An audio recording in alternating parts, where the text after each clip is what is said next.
অসংখ্য ঘটনা রয়েছে জমিনের মধ্যে আল্লাহ যে বারাকাতের দরজা খুলে দিয়েছে, অসংখ্য ঘটনা। আপনারাও জানেন নবীর সাহাবী, মুসলিম বিশ্বের চতুর্থ খলিফা, নবীর আপন চাচাতো ভাই, আবার নবীর জামাতা হযরত আলী রাদিয়াল্লাহু তাআলা আনহুর ঘটনা। সমস্ত সাহাবায়ে কেরাম ক্ষুধারত। কি সবাই বলে? ক্ষুধারত। ক্ষুধার তাড়নায় ছটফট করতেছে, এত ক্ষুধা। এমন সময় এক পেয়ালা দুধ আসছে। কয় পেয়ালা? পেয়ালা কি অনেক বড় হয়? হ্যাঁ, ছোট হয়। কথা বলে ঠিক কিনা? এক পেয়ালা দুধ আসছে। হযরত আলী রাদিয়াল্লাহু তাআলা আনহু মনে মনে বলতেছেন, নবী যদি আমাকে বলতেন আলী দুধ আসছে তুমি খেয়ে নাও। মনে মনে ভাবতেছেন নবী যদি বলতো। কারণ ক্ষুধা যার যখন লাগে সে বোঝে ক্ষুধার যন্ত্রণা কত কষ্ট। কথা বলেন ঠিক কি? হ্যাঁ, সে তখন যখন মনে মনে এমন কল্পনা জল্পনা করতেছে, হযরত আলী রাদিয়াল্লাহু তাআলা আনহু এত ক্ষুধা, নবী তখন বলতেছেন, ও আলী, এই দুধগুলো সমস্ত সাহাবায়ে কেরামদের মাঝে তুমি তাদেরকে পেয়ালার মাধ্যমে বন্টন করে দাও, তারাও যেন একটু করে খেতে পারে। চিন্তায় পড়ে গেল, অল্প দুধ, মনে মনে ভাবতেছে আমি একা খাবো। আর নবী ঘোষণা দিলেন সমস্ত সাহাবায়ে কেরামদের মাঝে বন্টন করে দিতে, সবাইকে পান করাইতে বললেন। টেনশন তো পড়ারই কথা। কথা বলে ঠিক তো? আল্লাহর নবী বললেন, ও আলী, যাও সবাইকে পান করাও, কিন্তু এই পেয়ালার মুখ খুলবা না। পেয়ালার মুখ খুলবা। হযরত আলী রাদিয়াল্লাহু তাআলা আনহু এরকম ভাবে সিরিয়াল ভাবে সমস্ত সাহাবায়ে কেরামকে পান করাইলেন। আল্লাহর নবী বললেন, তোমাদের কি তৃপ্তি সহকারে তোমরা দুধ পান করেছো? সাহাবায়ে কেরাম বললেন, ইয়া রাসূলুল্লাহ, আমরা তৃপ্তি সহকারে দুধ পান করেছি। এবার হযরত আলী রাদিয়াল্লাহু তাআলা আনহুকে বললেন, ও আলী, তুমিও তৃপ্তি সহকারে পান করো। হযরত আলী রাদিয়াল্লাহু তাআলা আনহু তৃপ্তি সহকারে পান করলেন। এবার শেষ আল্লাহর নবীও তৃপ্তি সহকারে পান করলেন। পান করার পর সাহাবায়ে কেরামদেরকে বললেন, ও আমার সাহাবায়ে কেরাম, যেই পরিমাণ দুধ আমার আল্লাহ তোমাদেরকে মেহমানদারি হিসেবে তোমাদের জন্য পাঠিয়েছিল, এখনো সেই পরিমাণ দুধ এই পাত্রের মধ্যে বিদ্যমান রয়েছে। সুবহানাল্লাহ, জোরে বলবেন না? এটা কিসের বিনিময়?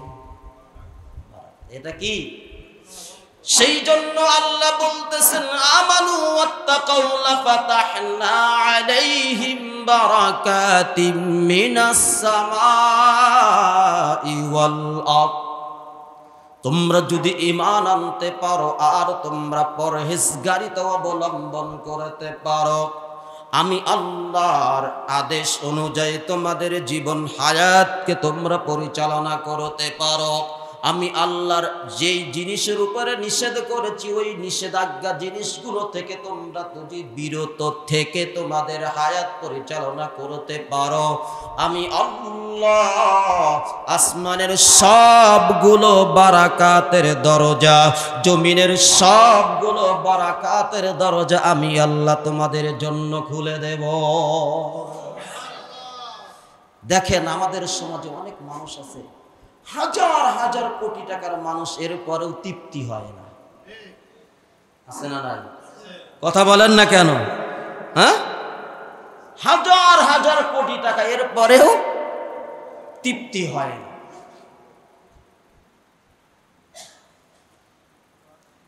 আবার এমন কিছু মানুষ আছে, অল্প বেশি বেতনও পায় না, বাড়ি গাড়িও তেমন নয়, আলহামদুলিল্লাহ শুকরিয়া আদায় করে শেষ করতে পারে। আছে না নাই? কথা বলে, আছে না নাই? আছে। এগুলো সবগুলো হলো বরকত। যারা আল্লাহর উপরে তৃপ্তি নয়, আল্লাহর উপরে সন্তুষ্ট নয়, তারা হাজার কোটি কেন মিলিয়ন ট্রিলিয়ন কোটি টাকা পেয়েও তারা সন্তুষ্ট হবে না। কথা বলেন ঠিক কি? দেখেন না আমাদের সমাজে কত মানুষ হাজার হাজার বিঘা জায়গা কেনে, ফ্ল্যাট বাড়ি গাড়ি অভাব নাই, আছে না? আছে। সেই জন্য আসুন অল্প তুষ্টি, এর উপরে সন্তুষ্ট থাকা, এটা হলো নবীর আলামত, নবীর সুন্নাত। কার সুন্নাত? কথা বলেন, নবীর সুন্নাত। আল্লাহর নবীকে আল্লাহ তাআলা নবুয়তি দিয়েছিলেন, আল্লাহ নবীকে অফার দিয়েছিলেন, কত অফার দিয়েছিলেন আপনারাও জানেন। এরপরেও নবী কি বলেছিলেন? যে আমি এক বেলা খেয়ে আল্লাহর শুকরিয়া আদায় করব, আর এক বেলা না খেয়ে আল্লাহর উপরে আমি সবরের মাধ্যমে শুকরিয়া আদায় করব। নবী যদি চাইতেন তাহলে কি পাইতেন না? কথা বলেন না কেন? হযরত আলী রাদিয়াল্লাহু তাআলা আনহুর ঘরে সম্পদ ছিল না, ইতিহাস আপনারা জানেন, কিন্তু তার ঘরে সুখ শান্তি আর ভালোবাসার বরকত আল্লাহ ঢেলে দিয়েছিলেন। সেই জন্য আসুন আমরা যদি আল্লাহর পক্ষ থেকে রহমত বরকতের দরজা যদি আমরা চাই, তাহলে ঈমান মজবুত করতে হবে আর তাকওয়া এটা মজবুত করতে হবে। এই দুইটা যতক্ষণ পর্যন্ত আপনি অন্তরের মধ্যে না আনতে পারবেন, ততক্ষণ পর্যন্ত আপনি নিজেও মুমিন হতে পারবেন। আজ তো আমরা শুধু খাই খাই খাই খাই শুরু করে দিয়েছি। কথা বলেন না কেন? কি কি শুরু করে দিয়েছি? খাই খাই, এই নাই সেই নাই, এই নাই ওই নাই। অথচ পূর্বের দিকে তাকাইলে তারা কেমন জীবন যাপন করেছে আর আপনি কেমন করেছেন একটু তাকান। আপনার দাদার জীবনের দিকে তাকান। এখন আমাদের দেশের মধ্যে আল্লাহর অশেষ রহমত, আল্লাহ এই পরিমাণ বরকত দিয়েছেন। আজ থেকে 30 বছর পূর্বে 1 বিঘা আমন ধান, 1 বিঘা জমিনে 4 থেকে 5 মণ আমন ধান হতো। কথা বলেন না কেন? মুরব্বী যারা তারা ভালোভাবেই তো জানেন, 1 বিঘা জমিনে আউশ ধান 4 থেকে 5 মণ বা 6 মণ, এর বেশি কি হতো? এখন আলহামদুলিল্লাহ 1 বিঘা জমিনে 35-40 মণ ধান আল্লাহ দিচ্ছে, আল্লাহ বরকত দিয়েছে। সুবহানাল্লাহ। সেই জন্য আসুন আমরা যে যত বেশি আল্লাহর দিকে ধাবিত হব, আল্লাহর গোলামি আর দাসত্বের দিকে যে যত বেশি অগ্রসর হবে, সে তত আল্লাহর উপরে সন্তুষ্ট বেশি থাকবে। আমাদের সমাজে অনেক মানুষ আছে 4-5-6 লক্ষ 8 লক্ষ 10 লক্ষ টাকা বেতন পায়, মাস গেলে তার বাড়ির ভাড়াও থাকে না। আছে না নাই? কথা বলেন না কেন? আছে। আবার অনেক মানুষ আছে 10-12-15 হাজার টাকা বেতন পেয়েও আলহামদুলিল্লাহ মাস শেষে তারা কাছেও পকেটের হাত খরচ থাকে। আছে না নাই? হ্যাঁ? সেই জন্য মুসলমান অল্পের মধ্যে যদি সন্তুষ্ট থাকে, আল্লাহ এর উপরে বরকত দেয়, বরকতের দরজা খুলে দেয়।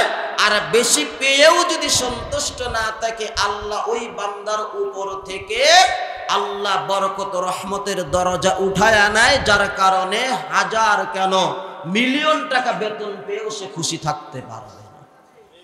কথা বলেন না কেন? কুকুর বাচ্চা দেয় 8টা 7টা 5টা করে, বরকত নাই।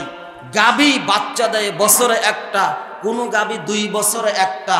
এই যে কোরবানি চলে গেল, কত লক্ষ পশু জবাই হয়েছে। এখন আপনি জমিনের মধ্যে তালাশ করে দেখেন, সবার বাড়িতে যারা গরু চাষ করে, গরু খামার আছে, লক্ষ লক্ষ গরু এখনো জমিনের মধ্যে রয়েছে। সেই জন্য মুসলমান যেই বিষয়টা বুঝাইতে চাচ্ছি, আল্লাহর গোলামি অনুযায়ী জীবনটাকে পরিচালনা করেন, আল্লাহ আপনার উপরে রহমতের দরজা খুলে দিবে, বরকতের দরজা খুলে দিবে। যখন রহমত এবং বরকতের দরজা খুলে দিবে, তখন আপনার ফ্যামিলির মধ্যে শুধু শান্তি আর শান্তি। আপনি কাঁঠাল গাছ লাগাইছেন, অন্যের কাঁঠাল দেখবেন না। যারা আল্লাহর উপরে নারাজ অসন্তোষ, তারা গাছে কাঁঠাল না আসলেও আপনার কাঁঠাল গাছে কাঁঠালের অভাব হবে না। কথা বলেন না? সেই জন্য মুসলমান প্রতিটি জিনিসের মধ্যে যদি বরকত চান, বরকতের দরজা খুলতে চান, তাহলে আল্লাহর উপরে আপনার তাকওয়া বেড়ে দিতে হবে, বাড়াইয়া দিতে হবে, পরহেজগারিতা অবলম্বন করতে হবে। সেই জন্য মুসলমান আজকের আলোচনার মূল মেডিসিন হলো ঈমান এবং তাকওয়া। কি সবাই বলেন? ঈমান এবং তাকওয়া। আজ আমাদের ঈমান তো অফিসে গেলে অনেকের ঈমান অফিসে ঢোকার আগেই ঈমান শেষ। কথা বলেন না কেন? ঘুষের একটা বান্ডিল পেলে, কথা বলেন না কেন, ঈমান শেষ। আবার অনেকে আছে টাকা হাওলাত দিলে, হাওলাত চাইলে পাওয়া যায় না, কিন্তু যদি সুদের কথা বলা যায় টাকার অভাব হয়। কথা বলেন না কেন? টাকার লোভে পড়ে, বলেন না কেন, ঈমান শেষ। আবার অনেক যুবক আছে সুন্দরী নারী দেখলে ঈমান, সত্য নাকি মিথ্যা? কথা বলে। সেই জন্য মুসলমান কচুর পাতা, কচুর পাতার উপরে কেউ কি কখনো পানি নিয়ে খেলনা করেছেন? কারা কারা করেছে? কচুর পাতার উপরে পানি থাকে। ছোটবেলায় কচুর পাতা ছিঁড়ে থুতু দিতাম, সেপ দিতাম, দিয়া দোস্তদের মধ্যে পাল্লা দিতাম যে কে কতক্ষণ দূরে রাখতে পারে। থাকে না, কল পানি থাকে, শুধু দৌড়াদৌড়ি। আমাদের ঈমানটা এমন হয়ে গেছে যে কচুর পাতার উপরে পানি রাখলে পানি যেরকম ভাবে থাকা অসম্ভব, আমাদের দেহের মধ্যেও ঈমান নামক দৌলত থাকা তেমন, এর চেয়ে আরো বেশি অসম্ভব হয়ে দাঁড়িয়েছে। সেই জন্য ঈমানকে মজবুত করতে হবে।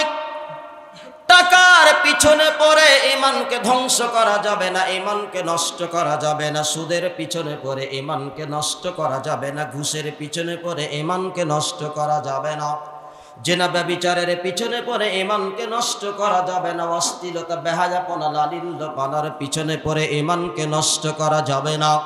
ও মুসলমান, অফিসের মধ্যে তোমার মা বাবা না থাকতে পারে, ভাই বেরাদার না থাকতে পারে, তবে আমার আল্লাহ, সবাই বলে আল্লাহ আছে।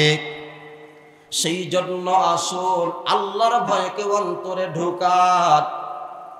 রমজান মাসে রোজা রেখেছেন, আল্লাহর ভয় অন্তর ছিল বিদায় ঘরের মধ্যে ঢুকে পানি খান নাই, খাবারও খান নাই, খাবার থেকে বিরত থেকেছেন। আমরা যদি এই রকম ভাবে প্রতিটি মুহূর্তে যদি আল্লাহর ভয় অন্তরে ঢুকাইতে পারে, এটাকেই বলা হয়েছে তাকওয়া, এটাকেই বলা হয়েছে পরহেজগারিতা। সেই জন্য আসুন আপনাদের হাতে ধরে পায়ে ধরে বলে যাই, দুইটা মেডিসিন অন্তরে ঢুকাইয়া নেন। ঈমান নামক মেডিসিন ঢুকাইয়া নেন, তাকওয়া নামক মেডিসিন ঢুকাইয়া নেন। আমার আল্লাহ আসমান এবং জমিনের সব ধরনের বরকতের দরজা খুলে দিবে।